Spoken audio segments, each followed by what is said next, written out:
Olá, caros alunos do curso técnico em administração do Campus Lages do Instituto Federal de Santa Catarina. Aqui, professor Tiago Meneghel, essa é a nossa disciplina de administração de marketing e nesta videoaula nós vamos ver a segunda parte sobre o mix de marketing, sobre os 4 P's. E assim vamos encerrar esse assunto. Por isso, convido vocês a caminharem comigo. Vamos lá?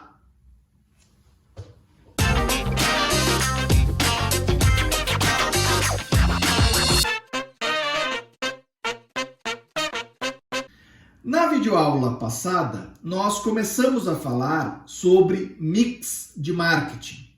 E então, nós entendemos que o mix de marketing são aí as principais áreas onde o gestor de marketing atua para alinhar as necessidades, as expectativas do público-alvo do mercado e a oferta da empresa.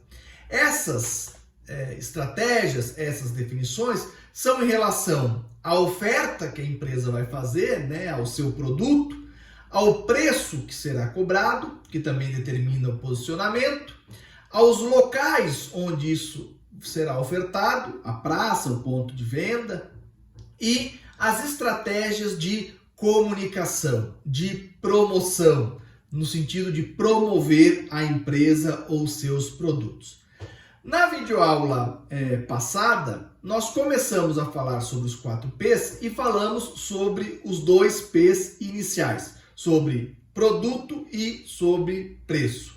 Nesta videoaula, nós vamos finalizar aí essa abordagem rápida e superficial sobre o mix de marketing, falando sobre os canais de distribuição, o P de praça, logística, ponto de venda e o P de promoção. Bom, falando aí sobre as estratégias de praça, temos que entender que a maioria dos fabricantes não vende suas mercadorias diretamente ao consumidor final. Entre fornecedores, aí a gente pode substituir também por fabricantes e consumidores finais, existe um ou mais canais de marketing, também chamados de canais comerciais ou canais de distribuição. Um conjunto de intermediários que desempenham uma variedade de funções. Como o que importa para o marketing é a satisfação do público-alvo, é o mercado, são os clientes, o marketing cuida dos clientes da organização, não pode o departamento de marketing esquecer de acompanhar as estratégias de distribuição do ponto de venda, da logística, porque é lá no ponto de venda que o cliente será atendido, é lá que ele vai ter informações sobre o produto, é lá que o produto vai estar à mostra para o consumidor e não adianta nada o marketing fazer todo um trabalho de definição de produto ideal, preço ideal, se comunicar, fazer a propaganda aí da marca, enfim. Só que quando chega lá na loja para comprar o produto ou no supermercado para comprar o produto ou não encontra, ou está mal acondicionado, ou o vendedor não tem informação nenhuma sobre o produto. Então, entender e controlar e fazer a gestão de toda essa cadeia logística é extremamente importante. Bom, os canais de marketing são então o conjunto das organizações interdependentes envolvidas no processo de disponibilizar um bem ou serviço para uso ou consumo, formando então os caminhos que um produto segue depois da produção e que resulta na compra ou na utilização pelo usuário final. Nessa figurinha aqui ao lado, você vê ali uma consumidora, que a princípio está retornando para o carro, saindo de uma loja. Essa loja que lá nos bastidores, está recebendo um produto do fabricante. Então, nós temos que entender que essa loja, esse ponto de venda, faz essa relação entre o fabricante e o consumidor final. E vamos imaginar aí um tênis. apesar de a Nike, apesar da Olímpicos, enfim, qualquer loja de tênis, não ter aí o controle sobre as lojas que vendem calçados, é lá na loja que vende calçado que o cliente entra e encontra os produtos. Então é importante que a Nike, a Olímpicos, a Democrata no caso de sapatos, a BBC no caso de sapatos femininos, enfim, que todas as marcas tenham aí uma preocupação com o local onde o seu produto será oferecido, como que ele vai chegar até lá, né? Não pode chegar sujo, amassado, enfim, todas essas questões relacionadas ao transporte também. Agora, nós estamos passando muito rapidamente nessa questão aí dos 4Ps, né? Porque é uma aula resumida, e eu gostaria de chamar a atenção de vocês sobre a questão de que as questões logísticas não envolvem apenas a questão do transporte da mercadoria. Vamos ver isso um pouco melhor.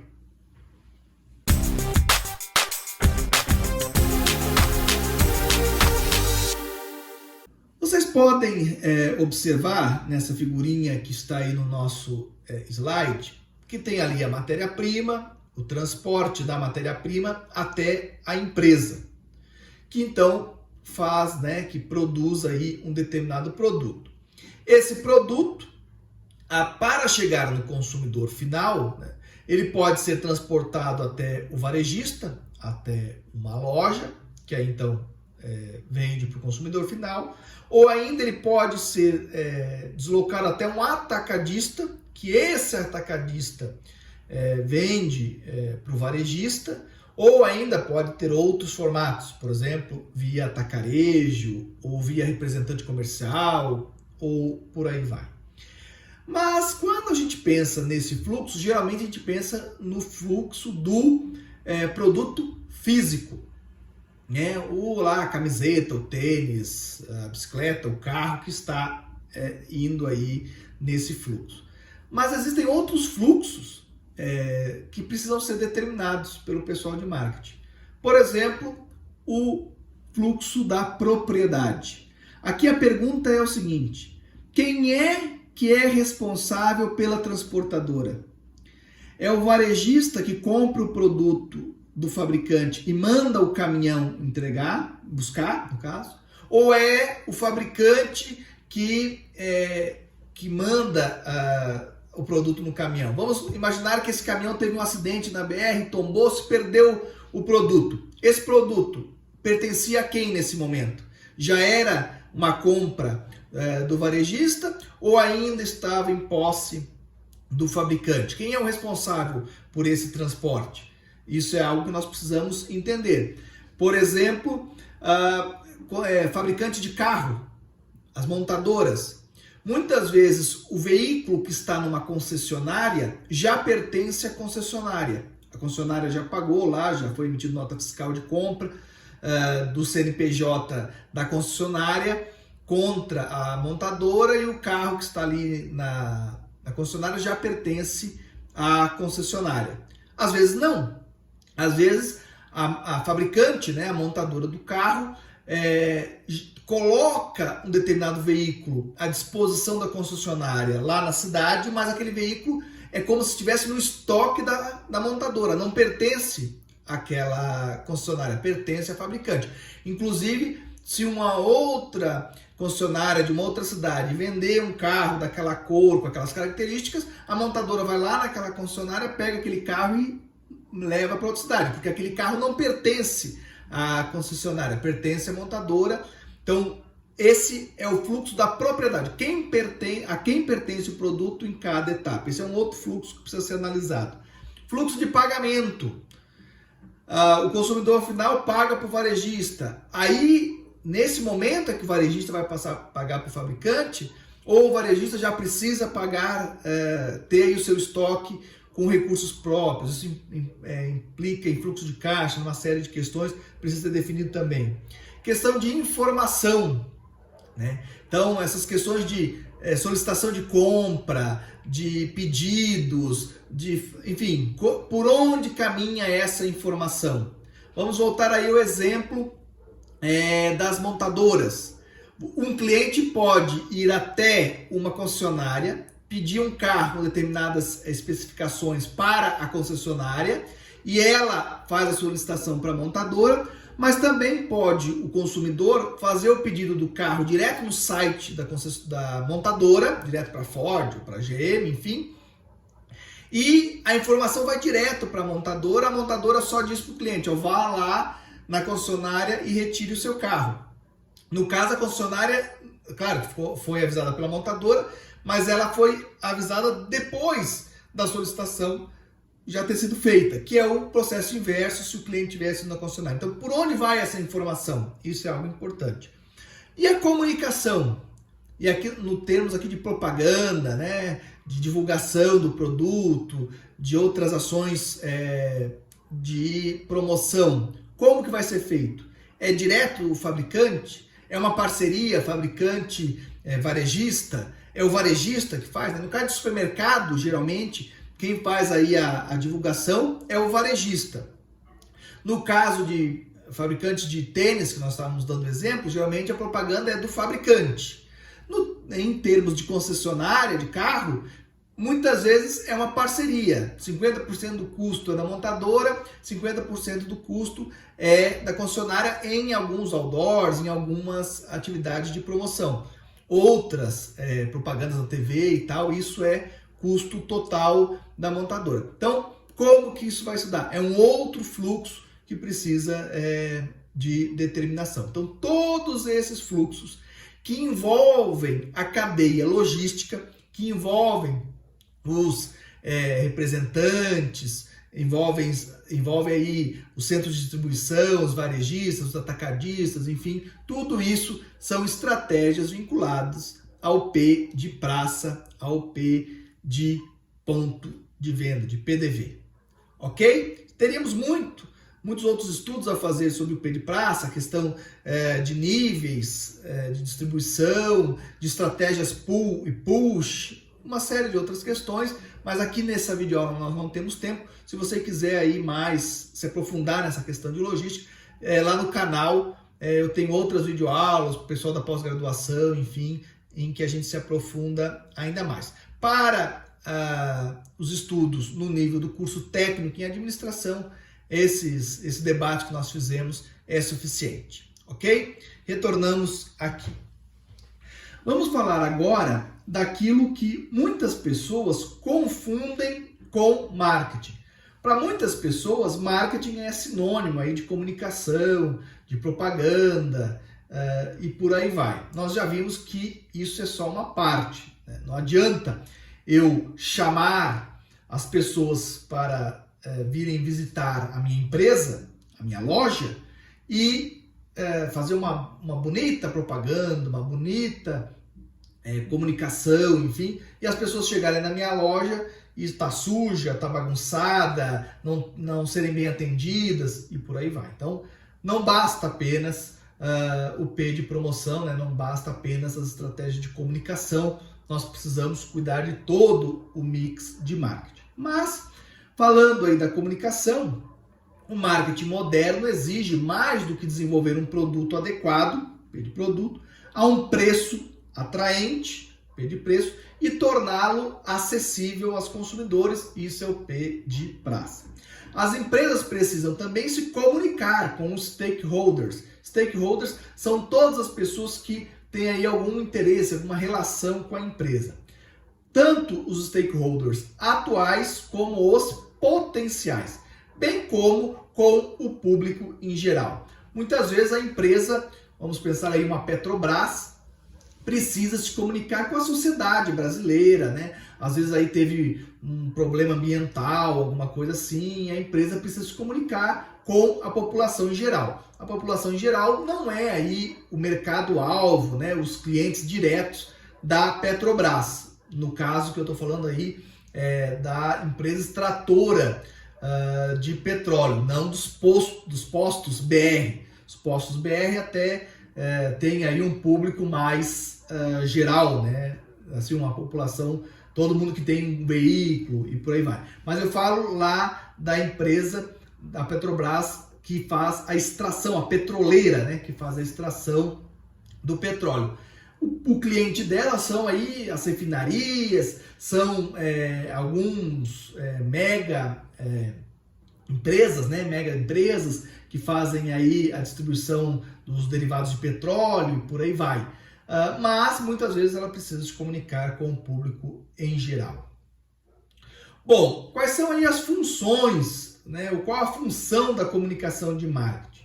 A comunicação de marketing é o meio pelo qual as empresas buscam informar, levar aí ao conhecimento do público as informações de que um produto existe, para que ele serve, como que isso pode ser utilizado, né? Informações, porque às vezes as pessoas nem sabem que um determinado produto existe. Persuadir, aqui já é a ideia de convencer, então não é só informar, mas convencer. Vamos imaginar termos de refrigerante. Você pode informar as pessoas, existe aí um novo refrigerante no mercado e por aí vai. Mas a maioria das marcas de refrigerante, Coca, Pepsi, Guaraná e por aí vai, as pessoas já têm as informações de que ele existe, de mais ou menos qual é o preço, quais são as embalagens que ele tem, para que serve, né? Um refrigerante, enfim. Aí as propagandas não têm mais o objetivo de informar, tem um objetivo de persuadir, de dizer entre as opções que tem no mercado, compre Coca-Cola, beba Pepsi, tome Guaraná e por aí vai.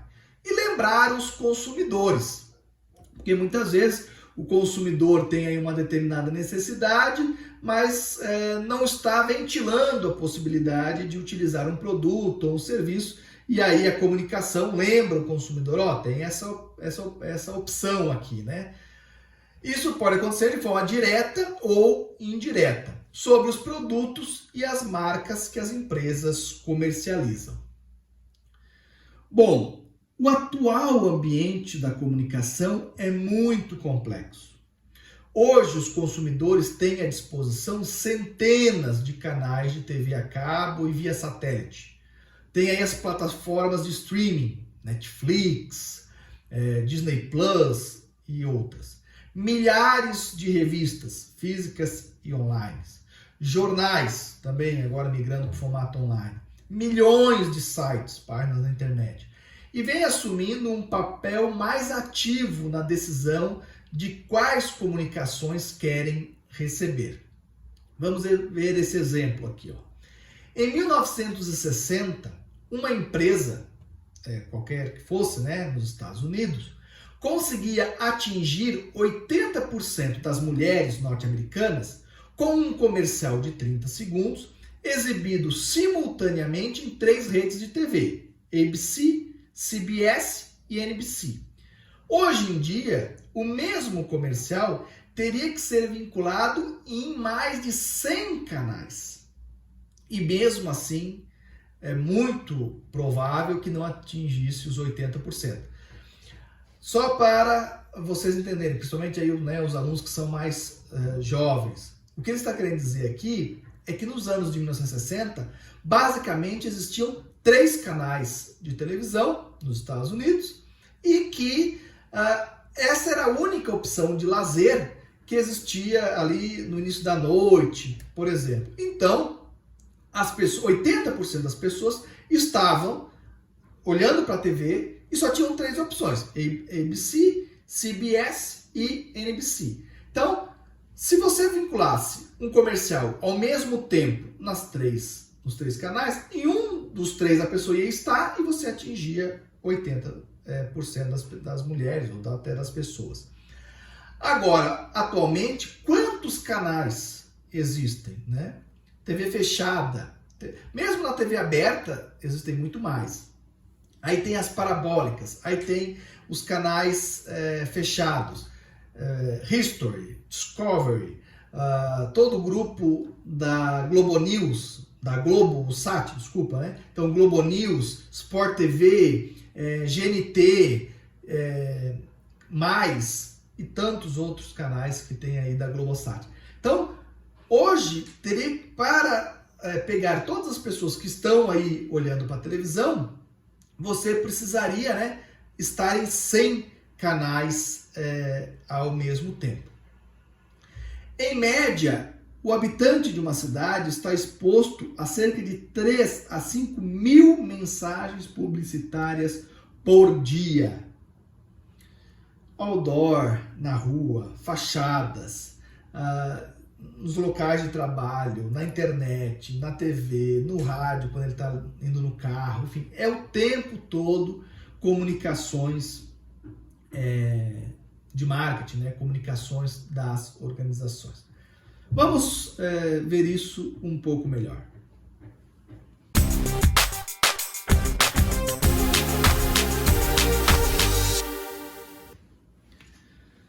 Nesse slide, como eu tirei ele de um livro que os autores são norte-americanos, o Philip Kotler e o Keller, ele está dando aí o exemplo dos Estados Unidos, né? As 3 TVs ali dos Estados Unidos.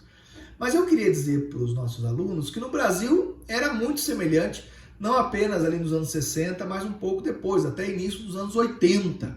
Aqui no Brasil você tinha Globo, SBT, Bandeirantes e Manchete. Eram as 4 TVs.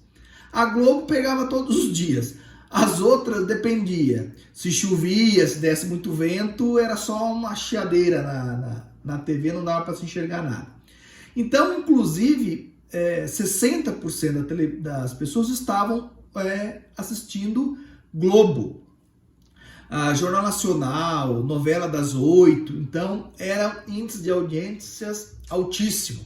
Final de novelas que foram famosas, A Próxima Vítima, Quem Matou Dwight Hortman, que era uma outra novela, enfim, os finais das novelas paravam o país, as pessoas todas assistiam. Agora, não estou dizendo que a Globo se acabou. Muita gente diz, a Globo lixo, a Globo se acabou e tal. Bom, eu não assisto o Big Brother. E eu, nas redes sociais, muitas vezes não entendo as postagens das pessoas, porque está todo mundo discutindo o Big Brother. Se as pessoas estão discutindo o Big Brother, uma parcela significativa das pessoas ainda assiste TV e ainda assiste a Globo. Então isso é uma verdade. Mas também não podemos desconsiderar que hoje, ao mesmo tempo que algumas pessoas estão assistindo Big Brother, outras estão na Netflix, outras estão no YouTube, outras estão na internet, e por aí vai. Outras estão na TV a cabo, né? TV a cabo, eu digo aqui, TV mesmo a cabo, ou Sky, ou qualquer uma dessas TVs pagas, né? E dentro dessas TVs pagas, existem aí 200 canais, né? A pessoa pode estar na Rai Itália, pode estar na SIC Portuguesa, pode estar no History, pode estar, enfim, né? Então, assim, o consumidor está disperso por uma série de canais e de oportunidades de lazer. Para o cliente, para o consumidor, isso é muito bom. Aquilo que nos traz desafios é enquanto marketing. Como que eu vou me comunicar com o meu público se ele pode estar em qualquer lugar, em qualquer momento? É óbvio que antes também, quando um comercial passava no intervalo do Jornal Nacional ou no intervalo da novela, ele pegava todo mundo. Pegava pessoas que eram interessantes para a marca e pegava pessoas que não eram interessantes. Agora, você pode segmentar. Então, se você é uma marca, por exemplo, de produtos esportivos, você provavelmente vai fazer propaganda no ESPN, vai fazer na Fox Sports, no Sport TV. Né? Então, você vai ali em canais, em mídias, que geralmente concentram pessoas que gostam de esporte. Então tem essa vantagem aí, mas mesmo assim é bastante difícil se comunicar com o público-alvo porque ele está muito disperso. Isso leva as empresas a tentarem novas soluções. Tentar fazer aí comerciais que se tornem virais pelas próprias pessoas, que podem compartilhar nas suas redes sociais, mandar pelo WhatsApp e por aí vai. Promover eventos, estabelecer um relacionamento direto entre a empresa e os consumidores, utilizar aí os influenciadores digitais, né, os YouTubers e outros influenciadores digitais, mandando, eles têm muitos recebidos, né, vocês devem acompanhar isso, que aqueles influenciadores digitais, eles ganham muitos presentes das empresas, muitos recebidos e tal. Isso, na verdade, para a empresa é uma forma barata de se comunicar. Uma propaganda que passa aí no Jornal Nacional para todo o Brasil custa aí, em média R$400 mil uma exibição. Então 30 segundos ali na abertura do Jornal Nacional custa R$400 mil por dia que ela aparece. Então vocês podem imaginar, se aparecer 10 dias, um mês, olha quanto que custa. Mandar o seu próprio produto para um influenciador, né, ali para o YouTuber, enfim, e aí ele mostra aquilo que ele recebeu e fala que gostou daquele produto, é muito mais barato para a empresa e pode gerar talvez um efeito até melhor do que uma propaganda no Jornal Nacional, dependendo do público aí que a empresa quer atingir. Ok? Então, está muito complexo esse cenário, mas nós temos que trabalhar com ele. Voltamos aqui. Visto essas questões do novo cenário, né, nós temos que entender como que se desenvolve uma comunicação eficaz.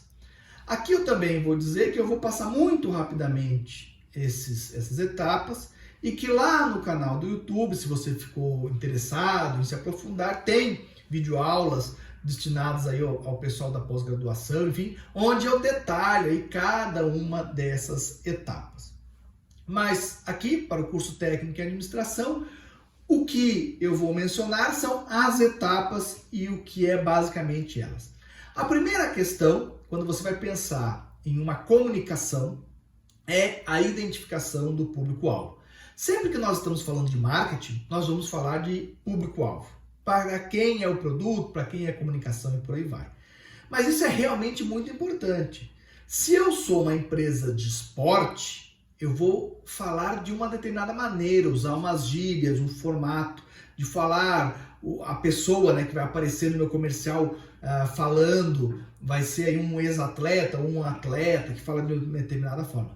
Se eu sou uma empresa que vendo roupas, ternos para executivos, é uma outra linguagem, é um outro comercial, uma outra rede, é uma outra pessoa falando. Então, assim, a primeira coisa que eu tenho que saber é quem é o meu público-alvo para depois determinar todas as questões de texto que vai ser falado, quem vai falar, qual o canal que vai ser utilizado, por aí vai. Então, uma vez que eu determinei o meu público-alvo, eu vou determinar os meus objetivos. O que eu quero com essa propaganda? É divulgar que a minha empresa existe? É convencer os clientes a comprá-la? É convencer quem já comprou a comprar uma segunda vez?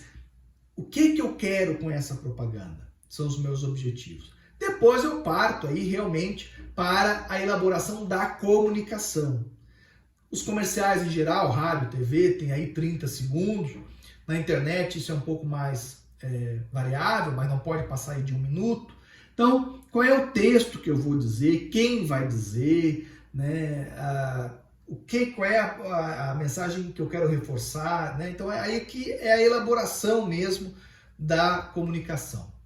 Depois, então, eu seleciono os canais de comunicação, eu já pensei sobre eles antes, mas aí eu faço os contratos, né, com essa determinada rede, com aquela e por aí vai, né? E isso me estabelece o orçamento que eu vou utilizar, porque aí agora eu já sei quem é que vai fazer, né? Quem é que eu vou contratar para filmar, o ator, quais são os canais que eu vou utilizar, quais são os custos, enfim, eu tenho aí o orçamento geral que pode ser aprovado ou que pode ser, não, volta aqui, vamos refazer alguma parte, né?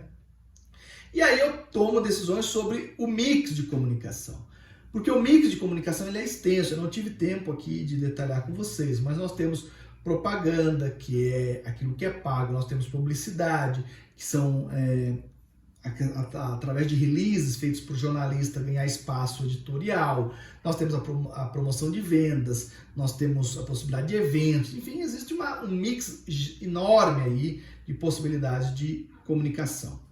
Feito isso, propaganda, comunicação, enfim, colocado na rua, depois eu preciso então mensurar os resultados da comunicação.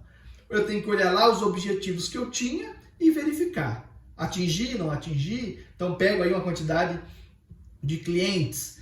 Eu queria, por exemplo, fazer uma segunda venda, fazer com quem já comprou uma vez comprar uma segunda vez. Então eu determino aí uma quantidade de pessoas que já tinham feito uma primeira venda e entro em contato, verifico se viram a propaganda, se não viram, o que acharam, se realmente levou eles a fazer uma segunda compra e por aí vai, mensuração dos resultados. Isso é evidente que a gente não vai ligar um por um dos nossos clientes, isso vai ser feito através de estatística, né? Lembrando aí que uma pesquisa para determinar quem vai ser o próximo presidente do Brasil, apesar de o Brasil ter 200 mil habitantes, nós fazemos aí uma pesquisa com 200 milhões, né? Não 200 mil. 200 mil tem em Lages, né? O Brasil tem 200 milhões de habitantes e nós fazemos uma pesquisa com 2.000 pessoas e temos aí com 5 pontos percentuais para mais ou para menos o resultado de como toda a população deve votar. Então isso são questões relacionadas à estatística, né, que precisa aí de uma amostragem bem feita, determinação de população, de amostragem, por aí vai, mas que é possível fazer sem problemas. E depois, então, nós temos que continuar aí fazendo o gerenciamento da comunicação ao longo do tempo, né? Novas identificações de novo público, novos objetivos e por aí vai. Bom, pessoal, com isso nós vamos finalizando aí os nossos estudos sobre o mix de marketing. Não canso de dizer que esse assunto é extremamente profundo, mas que aqui no curso técnico a gente passou de forma superficial, mas dá para, no próprio canal que eu tenho no YouTube, ou aí pela internet, né, nos livros, dá para se aprofundar muito sobre esse tema. Mas termino essa nossa videoaula dizendo que ficou convencionado, ficou famoso aí a ideia dos 4 P's, que fala na determinação de produto, preço, praça e promoção. Mas nós já tivemos há bastante tempo atrás um autor chamado Robert Lauterbach, que sugere uma troca. Em vez de a gente falar em 4 P's, nós deveríamos falar em 4 C's. Também uma questão relacionada aí a inglês, né? Mas em vez de falar em qual produto a empresa deve fornecer, nós deveríamos pensar em qual solução nós deveríamos oferecer para o cliente. Então, inverter, porque os 4 P's é uma ideia de olhar de dentro para fora. Qual é o produto que eu ofereço? Qual é o preço que eu ofereço? Qual é a praça que eu utilizo? E a ideia do Robert Lauterbach é olhar do ponto de vista do cliente, justamente como se propõe o marketing. Então, não é perguntar qual é o produto que eu vou fabricar, é pensar com a cabeça do cliente em qual é a solução que o meu cliente deseja. Em vez de falar em preço, nós deveríamos falar em custo para o cliente. Qual é o custo que vai ter para o cliente? E aí, às vezes, não é só o preço, né? Às vezes tem um custo de deslocamento, tem um custo, sei lá, de tempo que o cliente perde para ir atrás do nosso produto e por aí vai. Então, nós deveríamos falar aí nos custos para o cliente. Em vez de falar em praça, nós devíamos falar em conveniência para o cliente. Então, como que o meu produto vai estar disponibilizado de uma forma mais conveniente para o nosso cliente e não pensando aí nas nossas questões de logística. Em vez de nós utilizarmos a palavra promoção, nós devíamos utilizar uma palavra que nós já viemos utilizando, que é muito melhor realmente, que é a palavra comunicação. Então, como nos comunicar com o nosso cliente. Esses aí seriam uma forma melhor de identificar o mix de marketing. Mas na prática da empresa não faz muita diferença. Porque aquilo que nós chamamos de P de produto é justamente as soluções para o cliente. É só uma questão de nomenclatura aqui para dar ênfase para que o olhar da empresa precisa ser o olhar do cliente. Estar preocupado em como o cliente vê a empresa, o produto, o serviço e por aí vai, e não apenas como a empresa deseja ser vista. Ok, pessoal?